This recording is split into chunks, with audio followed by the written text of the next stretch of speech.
Scene 1. The Meeting. The rain started suddenly. New York in autumn always knew how to surprise. Just a minute ago, the sun was shining over Brooklyn, and now the sky had turned gray, with droplets drumming on the roof of the cafe. Emma hurried inside, slipping off her wet jacket from her shoulder. She worked as a graphic designer at a small studio nearby, and that day, she had simply decided to go out for coffee during her lunch break. The cafe was cozy. The smell of fresh pastries, the warm glow of the lamps, and the hum of conversations created an illusion of calm. Emma ordered a latte and a croissant, and began searching for a free table. But there were almost no seats, only a small table by the window where a young man was already sitting with a laptop. He was absorbed in his work. Dark hair, slightly tousled, glasses sliding down his nose, and an empty cup on the table. Emma hesitated. Should she approach or not? But the barista placed her order on a tray, and there were no other options. "Excuse me, is this seat taken?" she asked, smiling cautiously. The young man looked up from his screen. His eyes were gray, a little tired, but warm. "Yes, of course. Please sit." She set down her tray and sat opposite him. For a few seconds, they were silent, only the sound of the rain against the window filling the pause. Then the young man closed his laptop and pushed it aside. "You just saved me," he said suddenly. "Excuse me?" Emma was surprised. "I had been trying to concentrate for an hour, but nothing works. Now I have a reason to take a break." She laughed. "Then maybe I should thank the rain." "Probably." He extended his hand. "Alex, Emma." Their hands met, a simple handshake, but for some reason, Emma felt a slight electric spark inside. They began talking, first about trivial things, coffee, work, the weather. Emma learned that Alex was a freelance journalist, writing articles for online publications. He loved exploring city stories, finding something interesting in everyday life. That struck a chord with her, because she herself constantly searched for inspiration in the details. "Don't you think that sometimes the city feels like a huge, chaotic collage?" Emma said, taking a bite of her croissant. "Exactly," Alex lit up. "And the task of a writer is to show people the meaning in this chaos." The conversation flowed easily, as if they had known each other for a long time. Time passed unnoticed. At some point, Emma glanced at her watch and sighed. "I need to get back to work." "Already?" There was a hint of disappointment in his voice. "If I do not return on time, my boss will eat me alive." She was about to stand when Alex leaned a little closer. "Listen, maybe we could have coffee again sometime, without rain and rush." Emma hesitated. She had experience with failed relationships and had long learned to keep her distance. But something in his voice, sincerity, warmth, made her nod. "All right." They exchanged numbers. Stepping out onto the street, Emma suddenly felt the day had become brighter, even though the rain had no intention of stopping. Over the next few days, they texted each other. At first, short messages about work, the city, random little things. Then their conversations became longer, more personal. Alex revealed that he had recently gone through a breakup, and it had been hard for him to return to normal life. Emma admitted that she also struggled to trust people after her previous experiences. A week later, they met again, this time in a small park near the waterfront. Autumn had already begun painting the trees in yellow and red, making the walk feel perfect. Alex brought a thermos of hot chocolate, and they sat on a bench, drinking from plastic cups and laughing. "You were always so serious at work, and now you are completely different," Emma said, looking at him. "That's because you make me forget about work," he replied. Her cheeks flushed, but she did not look away. At that moment, something more than just attraction sparked between them. At the same time, Emma felt fear. She knew it was easy to lose balance if she opened up too quickly. The past still hurt, and she did not want to repeat. As they parted ways, Alex asked, "Are you free next Friday? There's a concert I've wanted to go to for a long time." She wanted to say yes immediately, but something held her back. "I'll think about it, all right?"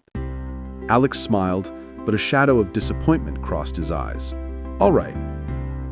Emma walked home with a feeling of inner struggle. She wanted to be with him, but was afraid to take the step.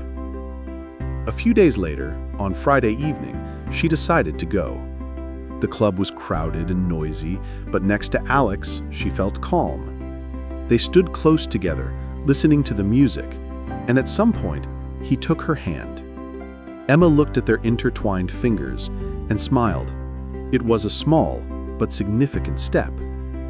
At the end of the evening, as he walked her home, Alex said, "You know, I did not believe it was possible to meet someone by chance and feel this." "This what?" "That the world suddenly feels right." Emma remained silent, but inside, something warm was growing. She realized that their meeting at the cafe had not been a coincidence. Scene 2. Growing Feelings. Autumn in New York was changing quickly. Just a few weeks ago, the streets had been covered in golden leaves, and now the cold wind reminded everyone that winter was near. For Emma, this was a special time. After many years of loneliness, she felt that someone important had appeared in her life. She and Alex were meeting more and more often. Sometimes it was coffee after work, sometimes a walk through the city at night. And one day, they even spontaneously took the ferry to Staten Island just to see the lights of Manhattan from afar. Their conversations were evolving. At first, they were jokes and light topics, but gradually they began revealing deeper parts of themselves. "I felt like I was stuck," Alex admitted one day, sitting with her in a small bar. "I wrote articles for editors, earned money, but I did not feel any meaning. Only when we met did I feel the desire to do something more again." "That sounds like I am your personal inspiration," Emma smiled. "Maybe that is true," he replied seriously. She felt a pang inside. She wanted to trust him, but the shadow of her past was always near. A year ago, Emma had been with someone who promised a lot but betrayed her. She had learned to build walls, and now Alex seemed to be trying to break through them. One evening, they were walking through Central Park. The streetlights cast a soft glow on the paths, and people had already gone home. It was quiet. "Tell me about your childhood," Alex asked unexpectedly. "Why about childhood?" "Because it shapes us more than we realize." Emma thought for a moment. "I grew up in a small town. My parents worked almost without days off, so I spent a lot of time alone. I drew and invented imaginary friends. Maybe that is why I became a designer, because I was used to creating my own worlds." "That is beautiful," Alex said quietly. "You always seem strong, but I can see that behind that strength, there is vulnerability." She stopped and looked at him. His words were direct, unembellished, and that made them even more poignant. "And you?" she asked. "My childhood?" He shrugged. "I grew up in Boston. My father always demanded more from me. Better grades, sports achievements. Sometimes I felt like I could never measure up. Maybe that is why I chose journalism. It was my attempt to find my own voice." Emma reached out and touched his hand. "You found it." They continued walking, holding hands, and although it was cool in the park, it felt warm to both of them. Of course, everything was not perfect. One day, when they had agreed to meet, Alex was almost 40 minutes late. Emma stood by the subway, freezing and angry. When he finally arrived, apologizing, her patience snapped. "You did not even call," she shouted. "My phone died. I was running from the other side of the city. That does not explain why I should stand here like a fool." People on the street looked around, but she didn't care. For her, this was a flash of old fears that she would not be valued again. Alex looked guilty, but it was difficult for him to explain more. They sat in the nearest cafe, and the silence between them stretched long. "Emma, I don't want you to think that you are unimportant to me. On the contrary, it is just that sometimes life gets out of control." She looked at him, trying to decide whether to trust him. She realized she had to give him a chance. "All right, but please don't make me feel like I am secondary." Alex took her hand. "I promise." Over time, they began discovering rituals together. On Sundays, they cooked dinner. Emma taught Alex to make pasta from scratch, and he showed her his favorite soup recipes. On Tuesday evenings, they watched old movies, discussing every scene. These moments created a sense of home. For Emma, it was new. She had never felt like this with previous partners. At the same time, with warmth came fear. She was afraid everything could fall apart.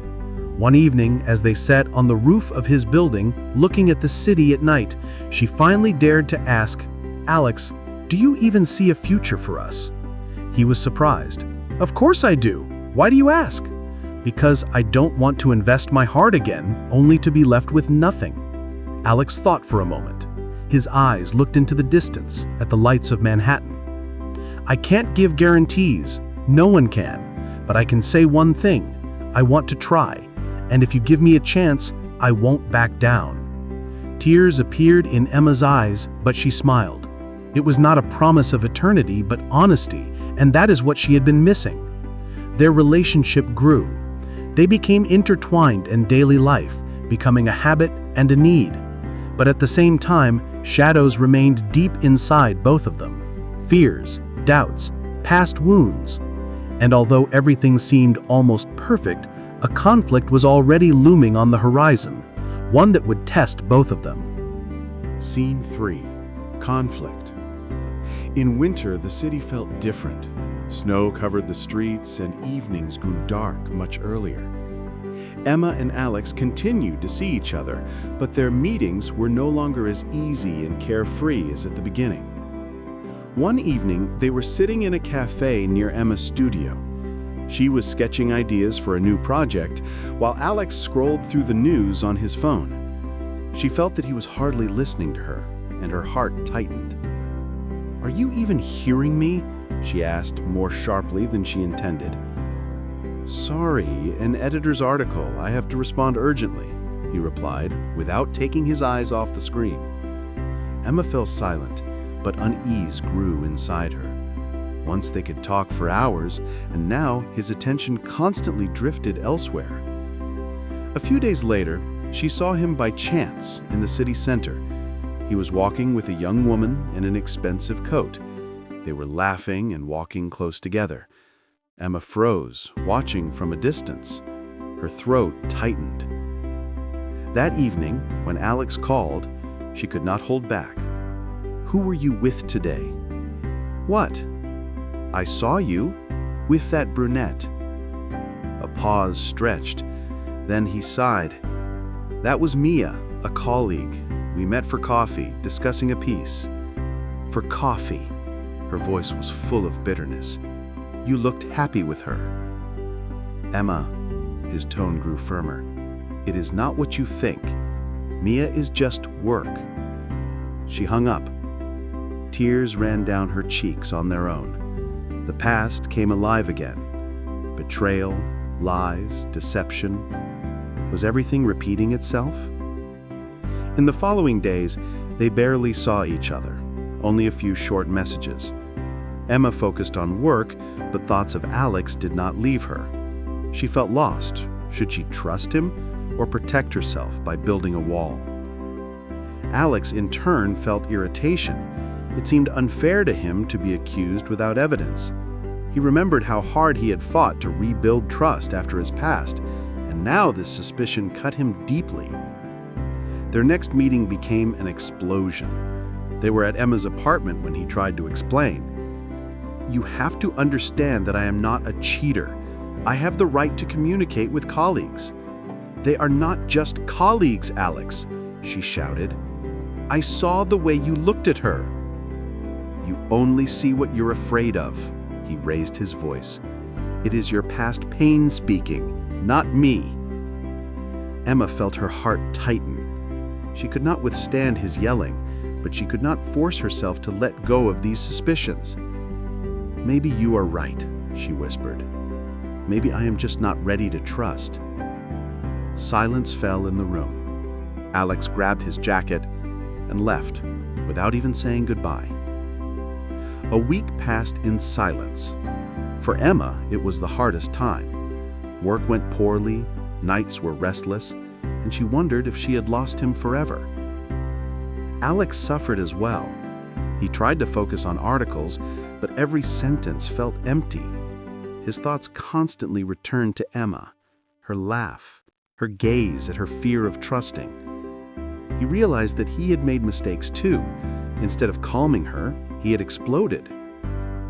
One evening, he gathered courage and wrote, "I miss you. But if you are not ready to trust, say it plainly." Emma stared at the message for a long time. She wanted to reply, but her fingers would not obey. Fear and love battled inside her. She turned off her phone. Their paths diverged. They did not know it yet, but a true crisis awaited them on the horizon, one that would either break or strengthen their relationship. Scene 4. The Crisis. January was exceptionally cold. The wind pierced to the bone, and the city felt alien and unwelcoming. For Emma, these weeks had been a silent trial. She tried not to think about Alex, but every little thing reminded her of him. Her favorite cafe on the corner, messages with memes from friends, even the scent of cinnamon, which she associated with his kitchen. She worked late into the night to distract herself, but it was exhausting. One evening, returning home after a long day, she found a letter from her landlord in the mailbox. The rent was being raised by almost a third. For her, it was a disaster. Her salary would hardly cover the new amount. Emma sat on the living room floor, holding the letter in her hands, and tears ran freely. She felt that everything was falling apart: her work, her apartment, her personal life. At the same time, Alex was experiencing his own crisis. The article he had been working on for months was rejected. The editor explained that the topic is outdated and the style is too personal. It was painful. Alex had poured his soul into the text. He sat in a bar with a friend and colleague, trying to hide his disappointment behind a glass of beer. "You need a new editor," his friend said. "You are too talented to waste time on those who do not understand." Alex nodded, but felt empty. He thought of Emma. A thought kept spinning in his head. She was the one who supported me, and now I am alone. A few days later, their paths crossed again by chance. Emma exited the subway, holding a folder with work, and saw Alex on the other side of the street. He looked tired, unshaven, with sad eyes. They met each other's gaze, but no one approached. It was painful, standing so close and yet feeling so distant. The next evening, Emma received a call from her mother. Her father had a heart attack and was hospitalized. Emma packed a bag and rushed to her hometown. The bus ride was long and cold. She looked out the window at the snow-covered fields and felt her heart tighten with fear. At the hospital, she spent several days. She helped her mother, supported her father, though he tried to joke and downplay what had happened. But inside, Emma felt lonelier than ever. She thought about writing to Alex, but pride would not allow it. "We argued. He probably does not want to see me," she convinced herself. But Alex found out. By accident, one of their mutual acquaintances, seeing his sadness, remembered that Emma's father had health problems. He hesitated for a long time. His phone burned in his hand as he typed a message. "I heard about your father. If you need help, I am here." Emma read it at 2 a.m, sitting on a chair by her father's bed. Tears came again. She did not reply, but the feeling that he was thinking of her warmed her heart. A few days later, Alex appeared at the hospital. He stood in the hallway with flowers in his hands, looking slightly unsure. When Emma saw him, her heart leapt. "What are you doing here?" she whispered. "I could not stay aside," he replied quietly. "You should not be going through this alone." She looked at him for a long time. Her walls wavered, and although resentment still lingered, the pain of loneliness was stronger. "Thank you," she finally said. They sat together in the hospital corridor, drinking coffee from the vending machine and talking about everything except their conflict. But that presence mattered more than any words. When Emma's father began to recover, she returned to New York. This time, Alex saw her off at the station. On the train, she thought about him for a long time. She felt that his support had been genuine, that there had been no ulterior motives or masks. And Alex also drew his conclusions. He realized that his pride in harsh words had nearly destroyed what was most precious to him. Now he was ready to fight for them, even if it meant admitting his own weaknesses. So they stood on the edge. Their story was neither saved nor lost. Ahead awaited the most important conversation, open, honest, one that would either break or finally unite their hearts. Scene 5. Reconciliation and a new beginning. Spring arrived quietly, almost unnoticed. The first warm days melted the snow and the city came alive. People sat on benches in the parks, cafe windows opened to the sun, and musicians appeared on the streets once again. For Emma, this spring felt symbolic, as if it offered a chance for renewal. Her father had returned home and was gradually regaining his strength. Work was demanding but stable. The rent issue was eased by her company, which agreed to give a bonus for exceeding the plan. Life seemed to be getting back on track. Only one question remained unresolved: Alex. They had seen each other a few times since the hospital. Short meetings, casual coffees, conversations without sharp topics. But an invisible barrier still hung between them. One evening, Alex took a bold step. He wrote, "Emma, we need to talk, not about small things, about us." She stared at the screen for a long time. Her heart raced. Finally, she replied, "All right, tomorrow evening, where we met." When Emma entered the cafe, her heart tightened with memories. This was where they had once laughed, argued about music, shared dreams. Now the atmosphere was different, more serious, even solemn.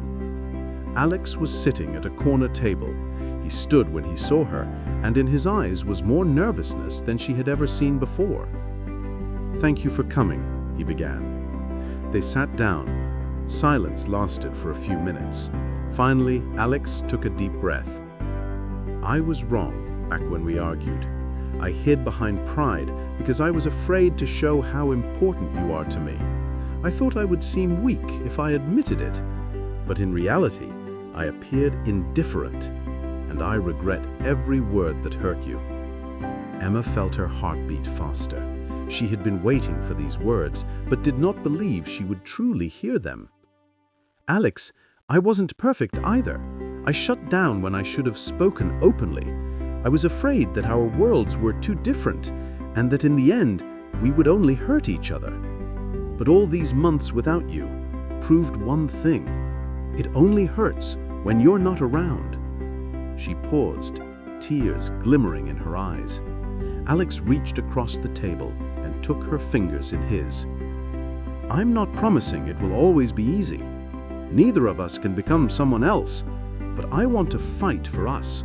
I want us to try, make mistakes, and try again, only together." Emma squeezed his hand in response.